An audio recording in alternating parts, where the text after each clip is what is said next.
Merze.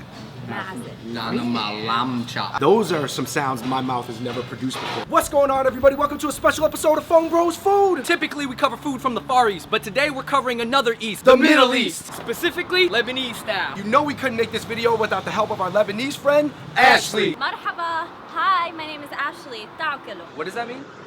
Let's eat.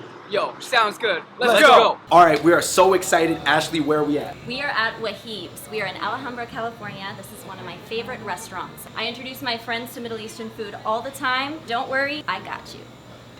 Hey Ashley, I heard there's a word in Arabic kind of for like, let's go. What is it? Yalla. Yalla. Okay, so this looks remarkable. I've never had anything like this before. Ashley, what are we looking at? This is meza. It's like appetizers. This is Lebanese style Middle Eastern food. How should we start off? The staple of all Lebanese salads, tabbouleh. Tabbouleh. You can eat it straight up or with a lettuce leaf. You're gonna use it almost like pita bread or a wrap. So this looks like primarily parsley.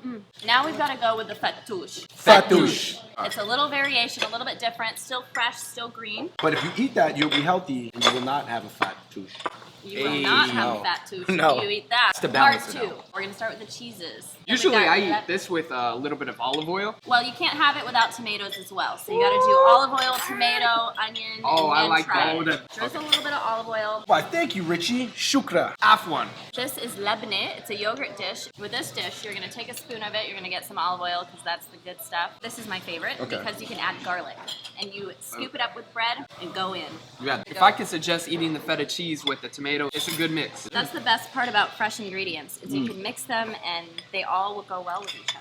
You're right. This is delicious. I'm not wait. I'm I'm glad you guys are loving it, but save room because we have so much left. What percentage would you say all this cuisine is eaten with bread? You see there's bread in the salad. Everything can be eaten with bread. They put the bread in the salad for you. Yeah, Carbs bread in the is morning. a staple. When I'm eating meat, I like to make it like a pita. But if I'm eating salad, I like to just get messy with it, rip it apart, Me go too. crazy, get...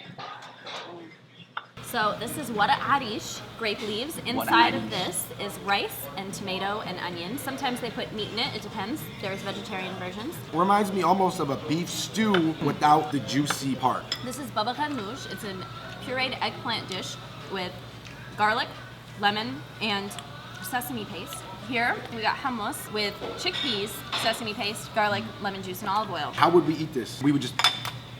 When you're among friends, you can just dip right in, Oh, get messy. Hold up, let me just cross over. Yeah. For the baba ganoush. This is just the appetizer meat. We didn't even get to the real meat yet. Right. We're gonna start with the most exotic dish. That looks like a raw hamburger patty. I'm not. This is raw lamb meat. It's a delicacy. It's very common in Lebanon. It's called hibbeneye.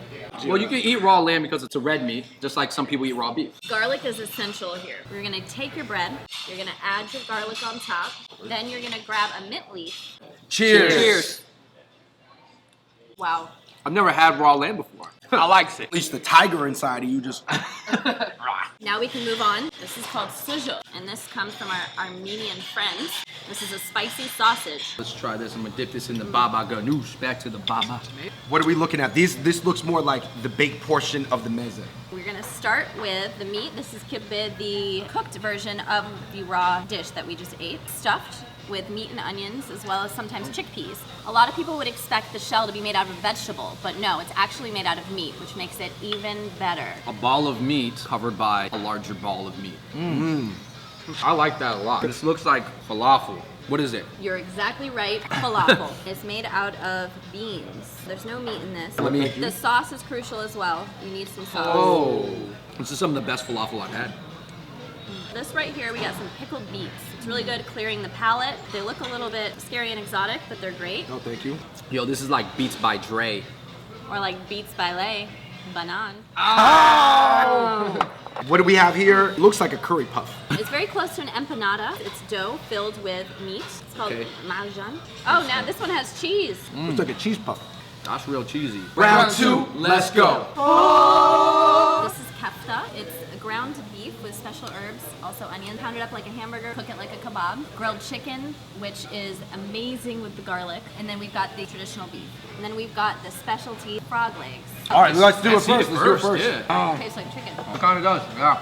If you feeling froggy leap, Ribbit. That was the most chickeny and least froggy frog that I've ever had. Kind of funny because whenever somebody eats something like pretty untraditional, they're just like, tastes like chicken. Apparently in Lebanon, the frogs taste more like chicken. Moving on to something a little bit more mainstream. These are the kebabs, or in Arabic, lahme meshwi. Yeah, Different that's actually a flavor. lot more tender than I thought. This is the chicken one.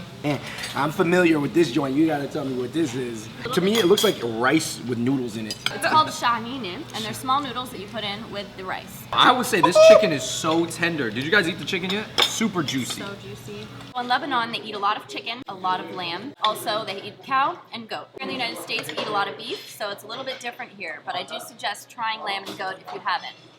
If at any point you feel like any of the heavier meats are too heavy for you, too much flavor, you can just lighten it up by adding some vegetables, some cucumber, lemon, or some radish. It's very common to add veggies to these heavy dishes. This right here is a Grilled tomato. grilled tomato. It's like a tomato steak. I think grilled tomatoes are cool because on the outside it's charred, but then on the inside it's still really juicy. And last but not least, we have the lamb chops. Also known as ghanam aladne. Anam Ghanam. Ranam haladne. Are the fries traditional? They're not traditional, but they came over with the French when we were French occupied, so we adopted it. Yo, why did I think the French fries were like from America or something? I I'm stupid. In America, I'm used to seeing French fries topped with chili cheese and other things, but to see it topped with gourmet lamb chops that's new. That might be the most expensive topper to fries. Cheers. Wow, yeah, it's very tender. That is one of the best lamb chops I've ever had in my entire life. The lamb was not gamey. The lamb was a nerd. Okay, guys, we're not done yet. We still have to go for round 3, desserts. Round 3, desserts. Let's go. Yeah, no dessert. I'm ready. Let's do it. Okay, I'm okay, locked in. Bobby. I'm not gonna lie. What are we looking at?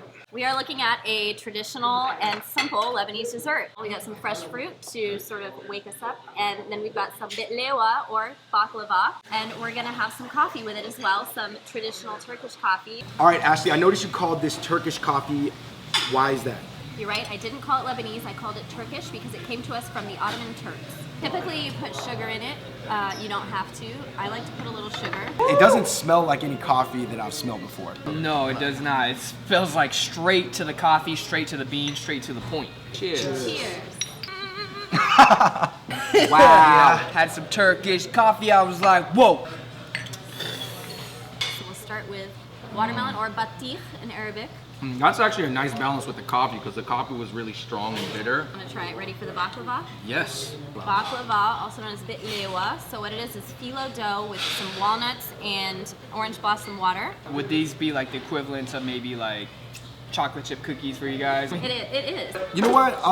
What are you guys' major takeaways? This was so good. This was so delicious. Thank you so much, Ashley. I've never been exposed to this depth of Middle Eastern Lebanese food before in my life. I feel like you've taken us on an entire like museum exhibit. I went on a field trip. I ate dinner. Thank you for letting me take you guys on this adventure. I'm so glad that I got to teach you about the Middle East. And one thing I want to make sure that you guys take away from this is that cross-culturally, cross-borders, good food and family are the most important things. For me, it just opened up my mind to a whole new world because I think we try a lot of ethnic foods. And I thought that I had had some Middle Eastern food, but I had never had Middle Eastern food. Let me tell you, once you sit down and you taste the food, your taste buds are gonna be thanking you. It's a really easy, don't be intimidated. Thank you so much, Ashley, for being here. And this is one of the most special Fung Bros foods that we've done, to be honest. We've done a lot, and sometimes we just run in there, we just eat the food, and it's really good as well. But to sit down, and it was an amazing experience. You just introduced 300,000 people to Lebanese food.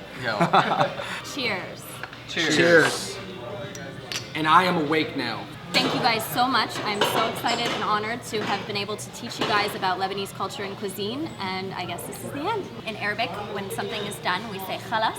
Halas. All right, you guys, thank you so much for watching that episode of Fun Bros Food. Make sure you let us know in the comment section below what your favorite Middle Eastern dish is. And make sure to let us know if we left any dishes out. And until next time, we out. Peace. All right, again, thank you everybody for watching that video. Make sure to click the like button. And here, Ashley is gonna teach us some traditional belly dancing. Hey. I need some Arabic music. Uh-oh. Could I try? I think you got it. I got it? Hey everybody, I'm Ashley Faye. You can follow me below on all my social media links. Also, you want to make sure to check out this video over here and this video over here. Thank you so much for letting me show you the food from my homeland. Make sure you click subscribe below. Ma saleme!